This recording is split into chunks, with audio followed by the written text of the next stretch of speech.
हरे कृष्ण कृष्ण कृष्ण हरे हरे, हरे राम राम राम हरे हरे। हरे कृष्णा। मैं सबसे पहले अपने गुरुपाद पद्म नित्य लीला प्रविष्टों विष्णुपाद अष्टोत्र शत श्री श्रीमद भक्ति विज्ञान भारती गोस्वामी महाराज जी एवं नित्य लीला प्रविष्टों विष्णुपाद अष्टोत्र शत श्री श्रीमद भक्ति वेदांत शिला नारायण गोसाई महाराज जी के चरण कमलों में दंडवत प्रणाम अर्पित करता हूँ। तत्पश्चात शिक्षा गुरुदेव पूज्यपाद परमेश्वरी प्रभु जी, पूज्यपाद बाबा महाराज, पूज्यपाद भक्ति वेदांत श्रीधर महाराज जी के चरण कमलों में दंडवत प्रणाम अर्पित करता हूँ। आप सभी वैष्णव और वैष्णव के चरणों में मेरा दंडवत प्रणाम। हम लोग चैतन्य भागवत की कथा श्रवण कर रहे हुए, उसमें हमने कथा जो श्रवण किया तो पहले जो कथा थी उसमें था, इससे पहले जो कथा हमने श्रवण की, किस प्रकार से एक ब्राह्मण विप्र का उद्धार किया महाप्रभु ने, जो कि उनके घर पे आए थे विप्र ब्राह्मण भ्रमण करते हुए। तो इसके बाद ये जो कथा थी, ये चैतन्य भागवत के जो श्री वृंदावन दास ठाकुर जी ने चैतन्य भागवत ग्रंथ लिखा है, उसका 5वां अध्याय इससे समाप्त हो जाता है इस कथा से। इसके बाद 6ठे अध्याय में महाप्रभु के विद्याधन के बारे में आता है। तो यहाँ पे आता है कि इस प्रकार जब महाप्रभु थोड़ा और बड़े हो गए हैं तो उनके विद्या आरंभ संस्कार का समय आ गया। पहले क्या होता था, विद्या आरंभ करने से पहले भी बच्चों के संस्कार होता था, उसको कर्ण भेद संस्कार और चूड़ाकर्ण संस्कार बोला जाता है। तो ये कर्ण भेद संस्कार का अर्थ क्या होता है? कर्ण भेदना अर्थात कर्ण को भेद दिया जाता है, कान में जो है एक कर्ण भेद कान को भेदा जाता है। कान को क्यों भेदा जाता है कि अभी ये कान में क्या जाएगा, भगवान की कथा जाएगी, वेदों के मंत्र जाएंगे, और उसको क्या करते थे, शिखा भी धारण करनी पड़ेगी। शिखा अर्थात चोटी, शिखा धारण करनी पड़ेगी, जनेऊ धारण करवाया जाएगा, और कर्ण भेद, तीनों ये संस्कार होते हैं। तो इस प्रकार से महाप्रभु का भी सभी को बुलाया जाता है इस संस्कार में। पहले ही बताया था उस कथा में कि 16 संस्कार होते हैं हिंदुओं के जन्म से लेकर मृत्यु तक। तो उसमें ये कर्ण भेद कर्ण संस्कार बहुत ही मुख्य संस्कार है। तो शुभ दिन और शुभ क्षण में जो जगन्नाथ मिश्र महाप्रभु जी के पिताजी हैं, उन्होंने क्या किया, महाप्रभु के हाथ में खड़िया देकर, खड़िया अर्थात पढ़ने का जो होता है, विद्यारंभ संस्कार शुरू किया उनका। तो सभी बंधु बांधवों ने मिलकर उनका कर्ण भेद और चूड़ा संस्कार किया। ये बता दिया पहले हमने कि ये 10 संस्कारों में आता है, शुरू के 10 संस्कार में अन्यतम है। अब आता है कि जब महाप्रभु पढ़ाई करने लगे तो क्या करते थे, इतने इंटेलिजेंट, इतने ज्यादा मेधावी थे कि एक बार देखने मात्र से ही सारे अक्षरों को लिख देते थे। सब लोग देखकर इसको विस्मित हो जाते थे। 2-3 दिन में ही उन्होंने सारे जो अक्षर थे पढ़ डाले। जैसे फला बोलते हैं उसको, फला, फला का अर्थ होता है जैसे राम नाम, 2 अक्षरों को जोड़ के र आम, इस प्रकार से वो भी हमेशा कृष्ण नामों को लिखते रहते थे। महाप्रभु इस प्रकार से बनाना भी सीख गए 2-3 दिन में, सारे अक्षरों को मिला मिला के एक अक्षर के साथ दूसरे अक्षर को साथ जोड़ना, ये भी आ गया उनको। तो हर समय राम कृष्ण मुरारी मुकुंद वनमाली, इन नामों को दिन रात उत्सुकता के साथ क्या करते थे, लिखते रहते और पढ़ते रहते, देखते रहते। श्री वैकुंठनाथ प्रभु बालकों के साथ जिस प्रकार एवं जैसे पढ़ते थे, उसको देखने वाले नवद्वीपवासी सारे क्या हैं, सौभाग्यवान हैं। यह श्री वृंदावन दास ठाकुर जी कह रहे हैं कि जितने लोगों ने भी महाप्रभु को पढ़ते हुए देखा सभी सौभाग्यवान हैं। तो कहते इतनी मधुर वाणी से प्रभु क्या बोलते थे, क ख ग घ बोलते थे कि सुनने मात्र से सारे लोग क्या हो जाते थे, मुग्ध हो जाते थे। यह तो साधारणतः बच्चों में भी देखा जाता है, अगर कोई बच्चा सीख रहा होता है उसको बोलते देखते तो बड़ा ही अच्छा लगता है। और फिर ये तो स्वयं भगवान है। तो कहते गौ सुंदर इतनी अद्भुत लीलाएं करते हैं। कई बार ऐसी ऐसी वस्तुएं मांगते थे जिन्हें लाकर देना ही दुष्कर हो जाता था। कभी क्या होता, कोई पक्षी को आकाश में उड़ता देखते तो उसी को मांगने लगते। अब ना कोई दे पाते, पक्षी को कैसे दे पाएगा कोई, तो प्राप्त न होने पर रोते हुए धूल में लोटपोट हो जाते। अगले ही क्षण वे आकाश की तरफ देख के चांद तारे मांगने लगते और हाथ पांव पीट पीट कर रोने लग जाते। और सब लोग उनको गोद में लेकर सांत्वना देते, परंतु फिर भी शांत ना होकर क्या बोलते, मुझे चाहिए, वही चाहिए मुझे, दो दो बोलते कि दो लाके दो। फिर प्रभु को चुप कराने का एक ही परम उपाय, जो हर समय पहले भी बताया था, कि वो हरि नाम सुनकर चुप हो जाएंगे। तो वह यह था कि हरि नाम सुनकर चुप हो जाएंगे। तो सब लोग क्या करते, हाथों को ताली बजा बजाकर हरि बोलते, हरि हरि बोलते। इस प्रकार से प्रभु सारी चंचलता, सारा रोना बोलकर सुस्थिर हो जाते पूरा।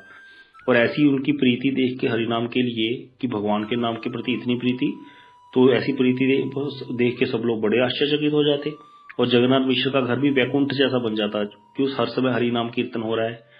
तो सभी लोग क्या करते, हरि हरि करते। लेकिन एक दिन क्या हुआ कि सभी लोग, प्रभु ने रोना शुरू किया। जब प्रभु ने रोना शुरू किया तो सभी लोग हरि हरि बोलने लगे। जब सभी लोग हरि हरि बोल रहे हैं फिर भी प्रभु रोते ही जा रहे हैं। सभी कहने लगे, सुनो वत्स, तुम अच्छी प्रकार से नाच करके दिखाओ, हम सभी लोग हरि नाम करते हैं। लेकिन प्रभु किसी के भी वचन सुनकर क्या कर रहे हैं, सुन ही नहीं रहे, ध्यान से रोते ही जा रहे हैं। तब सब बोले कि तुम्हारे इस प्रकार रोने का कारण क्या है, यह तो बताओ। तो तुम्हारी कोई इच्छा है, तुम तो बताओ हमें, हम तुम्हें वही वस्तु लाकर दे देंगे, लेकिन रो मत। तो प्रभु ने क्या बोला, यदि तुम मेरे प्राणों की रक्षा चाहते हो तो शीघ्र ही 2 ब्राह्मणों के घर जाओ। अब ये कौन से 2 ब्राह्मण कह रहे हैं प्रभु? नवद्वीप में ही 2 ब्राह्मण रहते थे जिनका नाम था जगदीश पंडित और हिरण्य पंडित। ये बहुत ही बड़े भगवान के भक्त थे। तो ये कौन थे? एकादशी का व्रत करते थे, भगवान के नाम का जप करते थे, विष्णु भगवान के उपासक थे और ये जगन्नाथ मिश्र के बहुत ही नजदीक थे। इनके साथ बहुत ज्यादा प्रेम था। इनका घर भी महाप्रभु के घर से ज्यादा दूर नहीं था, कुछ ही दूरी पर इनका घर था। ये क्या करते थे, एकादशी के दिन भी स्वयं तो करते थे उपवास। एकादशी को सबको उपवास करना चाहिए, लेकिन भगवान के लिए थोड़ी उपवास है। तो एकादशी के दिन भी ये भगवान के लिए अनेक प्रकार के व्यंजन बनाते थे, अन्न वाले, चावल, आटा, दाल, तरह तरह की सब्जियां, पूरी। तो इस प्रकार से एकादशी के दिन क्या करते थे, सब प्रकार से बना के भोजन बना के भगवान को भोग लगाते थे। लेकिन वैष्णव के लिए क्या है, एकादशी में, एकादशी जो व्यक्ति जीव तत्व है, हम लोग हैं, उनके लिए एकादशी में कुछ भी प्रसाद इस प्रकार का पाना जो है निषेध है।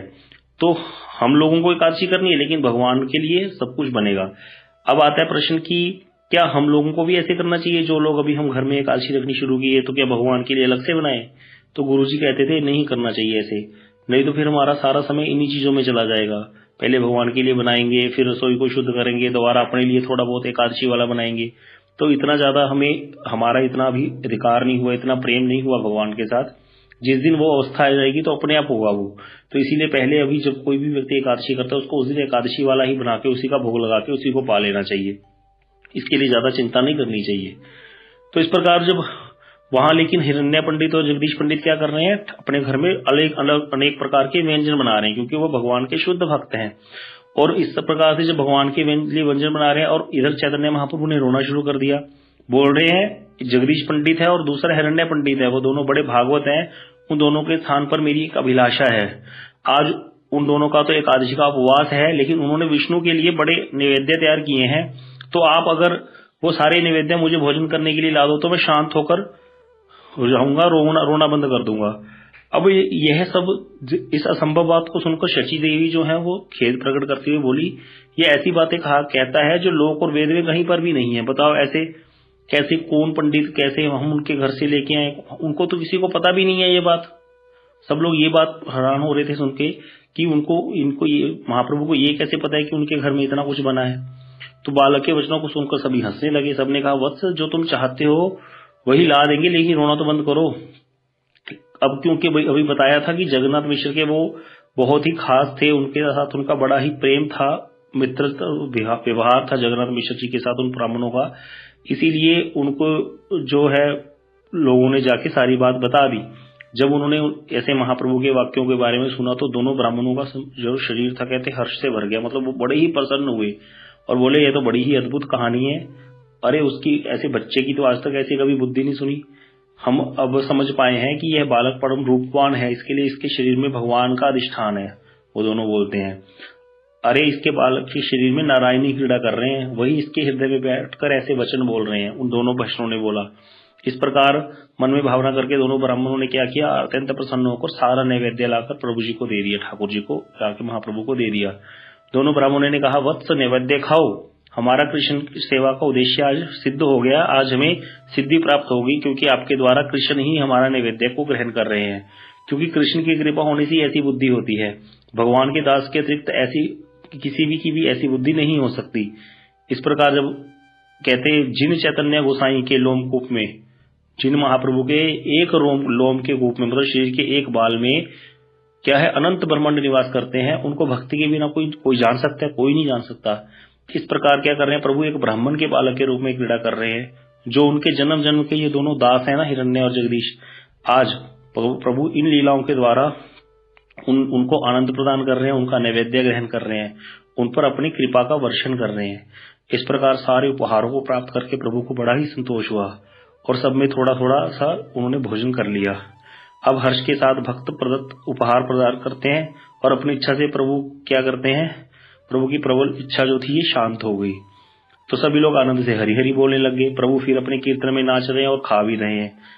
अब ये सारा व्यंजन खा रहे हैं, एकादशी का दिन है, प्रभु खा रहे हैं और अन्य जो भी भोज्य सामग्री थी सारी पृथ्वी पर डाल देते हैं, कुछ कीर्तनकारियों पर फेंक देते हैं। इस प्रकार से महाप्रभु बड़ी ही सुंदर लीला कर रहे हैं।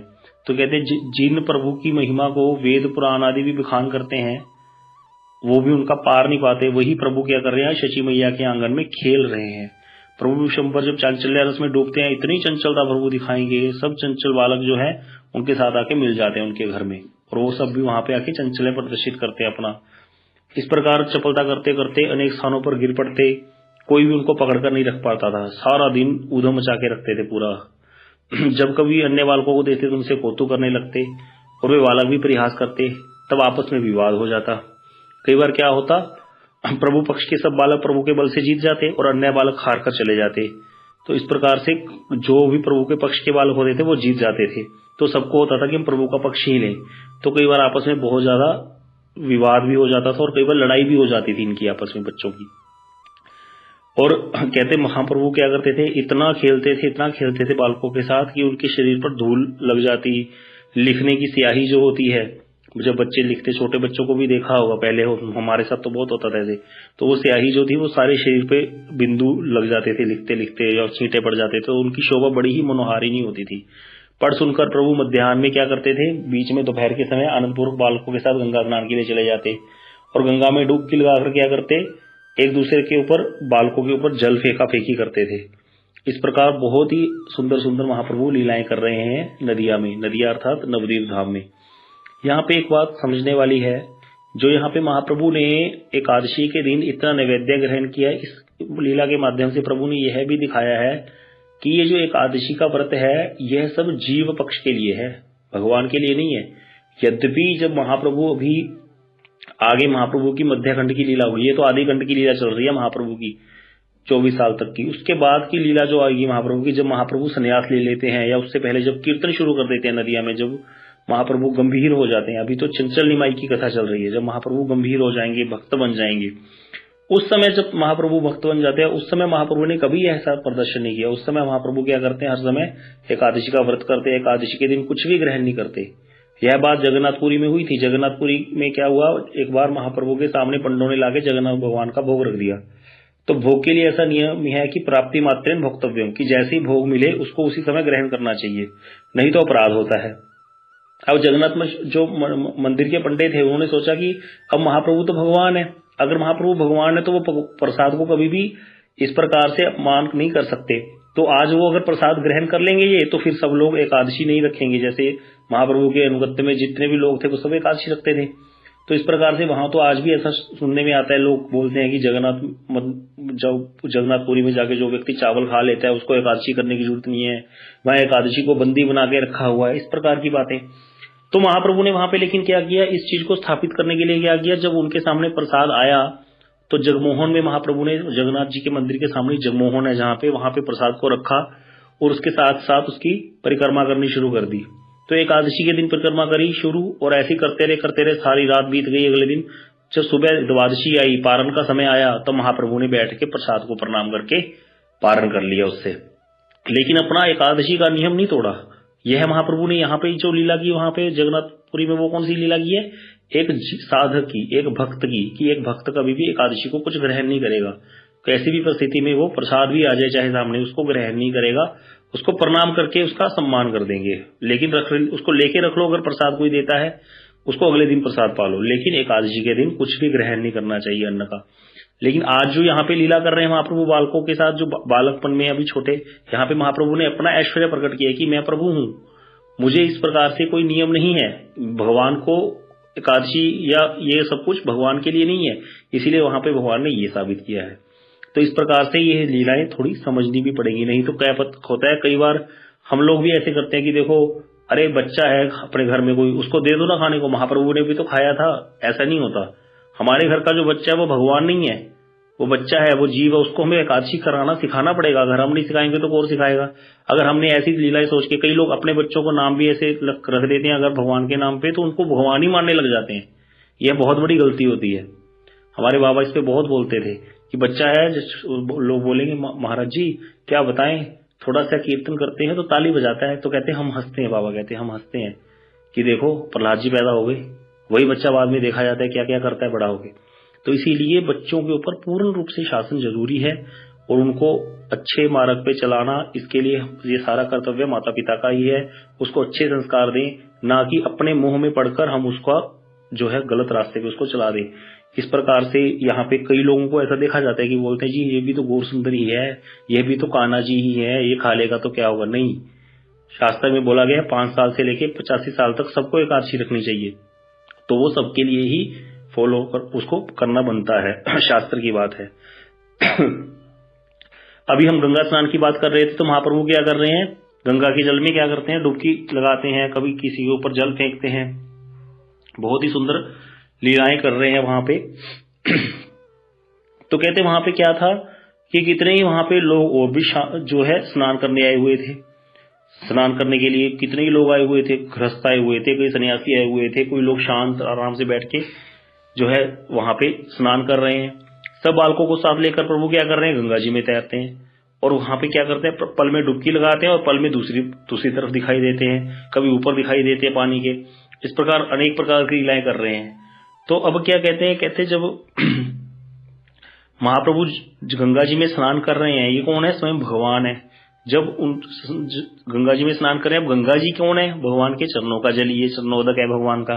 तो गंगा जी को भी बड़ी प्रसन्नता हो रही है। तो कहते जब भगवान इस प्रकार जल क्रीड़ा करते तो उनके चरणों का जल अन्य सबके शरीर पर लग जाता। वैसे तो गंगा जी भी शरीर भगवान के चरणों का जल है, लेकिन यहाँ पे साक्षात रूप से भगवान जब अंदर गंगा जी में स्नान कर रहे हैं, उस समय भी भगवान के चरण किसी न किसी को तो स्पर्श हो ही जाते होंगे। तो इस प्रकार क्या होता, सबके मना करने पर भी वो किसी की नहीं मानते थे। कहते एक स्थान पर स्थिर न रहकर कोई तो कभी भी उनको कोई पकड़ ही नहीं सकता था, कभी किसी को स्पर्श कर दिया, कभी किसी को। तो ये सबके साथ भगवान क्या कर रहे हैं, सबको आनंद प्रदान कर रहे हैं। ये है सब भगवान के भक्त ही, लेकिन क्या है, इनको इस समय भगवान की माया से अभी कुछ भी, योग माया से कुछ भी इस प्रकार से ज्ञात नहीं है। प्रभु के साथ बड़ा ही आनंद ले रहे हैं सब लोग। किसी को छू देते तो किसी के ऊपर, शरीर के ऊपर जल का कुल्ला कर देते और सबको बारंबार स्नान करवाते। अब क्या होता, जो ब्राह्मण थे वो लोग नाराज हो जाते, जो वहां पे ब्राह्मण स्नान कर रहे होते थे। प्रभु को कोई पकड़ नहीं पाता था। सब विप्रगण इनके पिताजी के पास आए शिकायत लेके।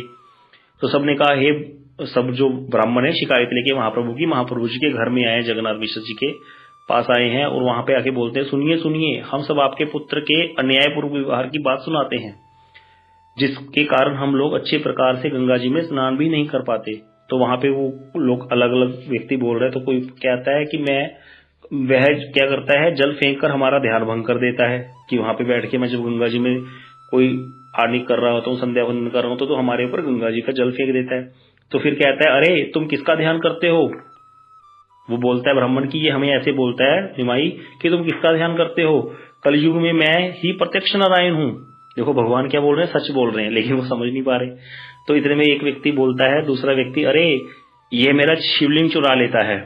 तो एक व्यक्ति बोलता है, ये मेरा दुपट्टा लेके भाग जाता है। तो इतने में दूसरा कोई ब्राह्मण बोलता है, मैं जो पुष्प, दुर्वा, नैवेद्य, चंदन आदि जो विष्णु पूजा की सामग्री लाता हूँ और विष्णु जी का आसन लाता हूँ, उसको लाके मैं रख के एक तरफ स्नान करने लग जाता हूँ, और ये आपका बालक क्या करता है, आके उस आसन पर बैठ जाता है, सारा नैवेद्य खा लेता है, माला स्वयं पहन लेता है, अपने ऊपर फूल चढ़ा लेता है और चंदन वगैरह लगा लेता है सब कुछ, और ऊपर से कहता है तुम अपने मन में दुखी क्यों होते हो, जिसके लिए तुमने ये सब किया था वह समय में आकर खा गया।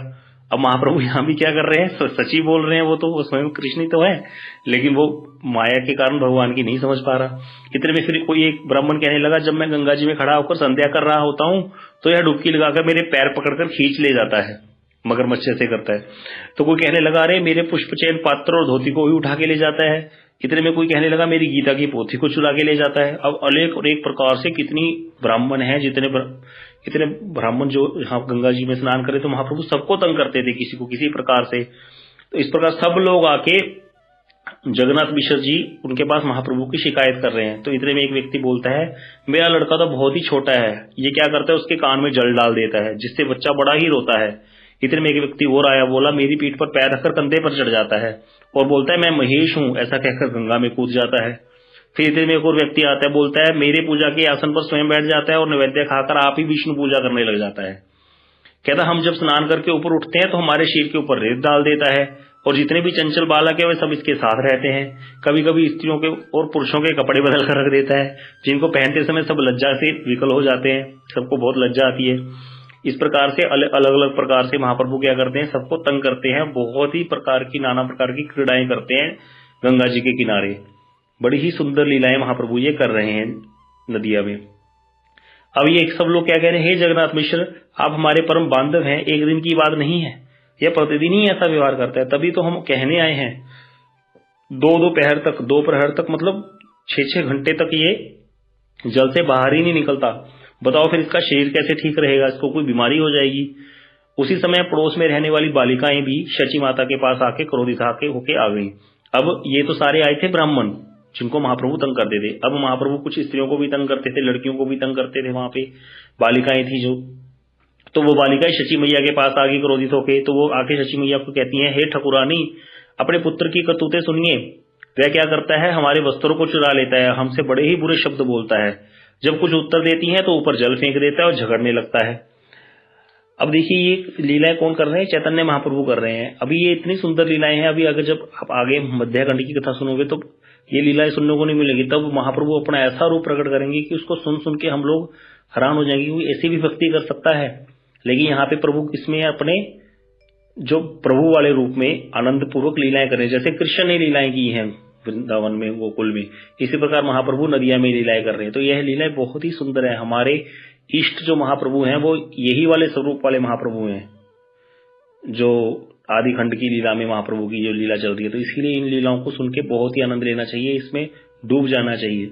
तो महाप्रभु क्या कहते को आके यहाँ पे शची मैया को क्या कहती हैं वो स्त्रियां, लड़कियां जो बच्चियां, कहती हम जो व्रत करने के लिए फल फूल लेके आती हैं जबरदस्ती हमसे छीन कर फेंक देता है, और क्या करता है स्नान करने पर जब आती हैं तो हमारे सिर पर रेत फेंक देता है।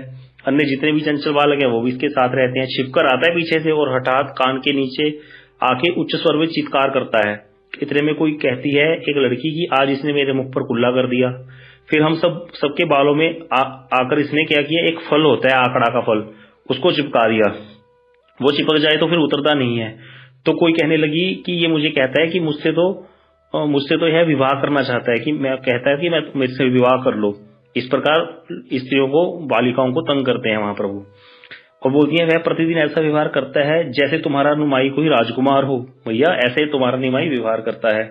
कहते अब यहाँ पे बोलते हैं कि लड़कियां बोल रही हैं जैसे नंद के कुमार के विषय में सुना जाता था ना, उसी प्रकार तुम्हारा निमाई भी सब आचरण करता है। दुखी होकर जिस दिन हम अपने माता पिता से ये सब बातें कहेंगी उसी दिन आपके साथ उनका झगड़ा हो जाएगा।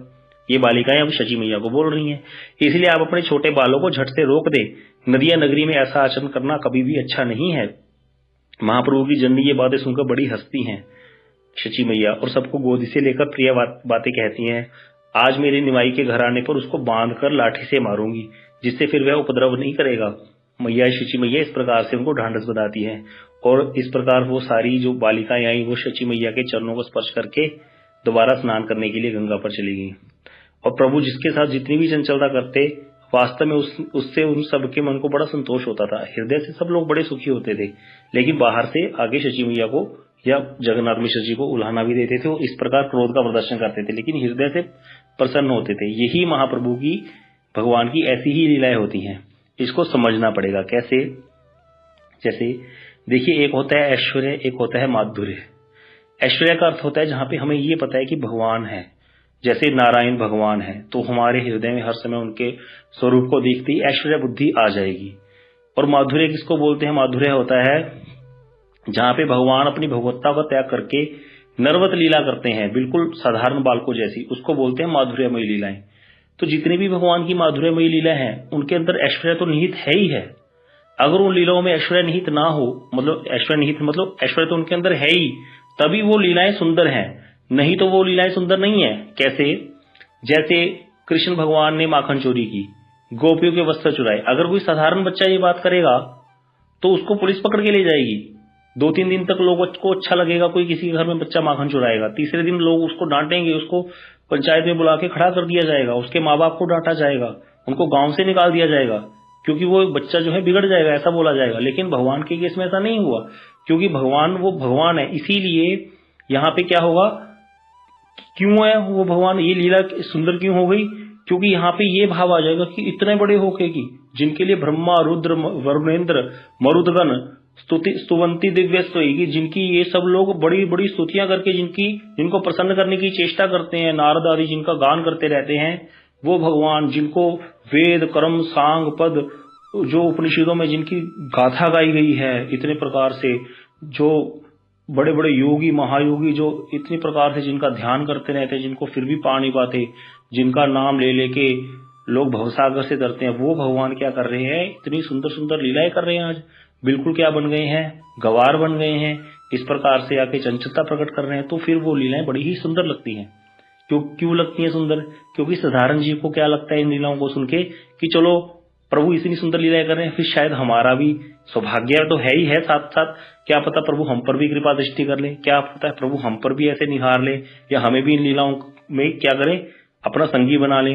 तो कहाँ तो नारायण को देखकर ऐश्वर्य बुद्धि आ रही थी, कहाँ वही नारायण जब इस प्रकार की लीलाएं कर रहे हैं तो उनको देखकर उनके प्रति क्या आ रहा है, हृदय में वात्सल्य प्रेम आ रहा है, सख्य हृदय में भाव उदित हो रहा है। तो इस प्रकार से भगवान के साथ एक संबंध स्थापित करने की इच्छा पैदा हो रही है। तो इसीलिए यहाँ पे ये समझने वाली बात है कि ये लीलाएं क्यों सुंदर है, क्योंकि ये लीलाएं प्रभु कर रहे हैं, भगवान कर रहे हैं ये लीलाएं। नहीं तो अगर कोई साधारण व्यक्ति ये लीलाएं करता है, साधारण बच्चा ये बातें इस तरह की हरकतें करता है, तो उसको क्या होगा, सजा भी हो सकती है। तो इसीलिए ये बात समझने वाले है कि ये भगवान की माधुर्यमयी लीलाएं हैं। माधुर्य में ऐश्वर्य तो निहित है ही, भगवान ने गिरिराज धारण किया, भगवान कोई बहुत बड़े होकर गिरिराज धारण नहीं किया, भगवान उतने ही 8 साल के बालक ही हैं कृष्ण, लेकिन उन्होंने गिरिराज जी को अपनी उंगली पे उठा रखा है, बाएं हाथ की छोटी उंगली पे। तो यहाँ पे ये क्या है, मतलब अपने उस स्वरूप का त्याग किए बगैर ही भगवान ने इतनी बड़ी ऐश्वर्य लीला दिखा दी कि गिरिराज जी को धारण कर लिया। तो यहाँ पे ये इसीलिए ये लीला मधुर है भगवान की जी। एज इट इज है, कृष्ण उतने से बालक ही हैं और पूतना का वध कर दिया भगवान ने, लेकिन है बालक ही, छोटे से बच्चे ही हैं। इसीलिए इन लीलाओं को सुन के आनंद होता है। तो इसीलिए सबके मन में क्या होता था, हृदय में बड़ा संतोष ही होता था। जितनी भी चंचलता करते सबके हृदय में संतोष होता था, क्योंकि ये सब कौन है, भक्त ही हैं भगवान के। वे कौतुकवश मिश्र के पास कहने आए थे, उनकी बात सुनकर, अब जो ब्राह्मण आए थे उनकी बात सुनकर जो जगन्नाथ मिश्र के महाप्रभु के पिता जगन्नाथ मिश्र हैं, वो बड़ा ही क्रोध हो गए, क्रोध करके इधर उधर करने लगे कि मैं इसको आज आएगा निरंतर सबके साथ ऐसा व्यवहार करता है, लोगों को अच्छी तरह से गंगा स्नान भी नहीं करने देता, शीघ्र ही दंड देने के लिए जाता हूँ, देखता हूँ मुझे आज कौन रोक सकता है। तो छड़ी हाथ में ले ली। जब इस प्रकार से चले तो महाप्रभु ने तो सब जान लिया, अंतर्यामी है वो तो, कि मेरे पिताजी आज मुझे दंड देने के लिए आ रहे हैं। उस समय सब बालकों के साथ क्या कर रहे थे, महाप्रभु गंगा जल में क्रीड़ा करते हुए बहुत ही सुंदर लग रहे थे। तो सब कुमारियों ने कहा, सुनो विशंबर, देखो मिश्र जी आ रहे हैं, जल्दी भाग जाओ। देखो अभी ये कन्याएं क्या कर रही थी, शची मैया के पास शिकायत कर रही थी कि अगर हमने अपने घर पे बता दिया तो अच्छा नहीं होगा, ऐसे होगा ऐसे होगा। लेकिन आप स्वयं ही जाके बताने चलेगी महाप्रभु को कि देखो मिश्र जी आ रहे हैं, विशंबर भाग जाओ, नहीं तो आज बहुत मार पड़ेगी। क्यों, उनका महाप्रभु के प्रति वात्सल्य है, प्रेम है उनका उनके प्रति। तो इस प्रकार बालकों के साथ जब प्रभु को पकड़ने के लिए जगन्नाथ मिश्र को आते देखा तो ब्राह्मण कुमारियां डर के मारे भाग गई। ब्राह्मण कुमारियां तो भाग गई। प्रभु ने क्या किया, सब बालकों को मिश्र के समीप इस प्रकार कहने के लिए बोल दिया कि आप ऐसे बोल देना कि आपका पुत्र तो स्नान करने आया ही नहीं, वो तो आज पढ़ के वहां विद्यालय से पढ़ के उसी मार्ग से सीधा घर चला गया और हम सब तो उसकी प्रतीक्षा कर रहे हैं, वो अभी तक घर भी नहीं आया है। इस प्रकार सिखा के महाप्रभु क्या कर रहे हैं, दूसरे रास्ते से अपने घर चले गए और वहां उधर से क्या हुआ, महाप्रभु जी के पिताजी गंगा के तट पर आ गए हैं। तो आगे की लीला हम अगली बार सुनेंगे, बड़ी ही सुंदर ये छोटी सी आगे लीला रह गई इसमें, वो अगली बार सुनेंगे। आज के लिए इतना ही। गौर प्रेमानंदे हरि हरि बोल। अंशा कल्पतरुभ्यश्च कृपा सिंधुभ्यश्च पतितानां पावनेभ्यो वैष्णवेभ्यो नमो नमः।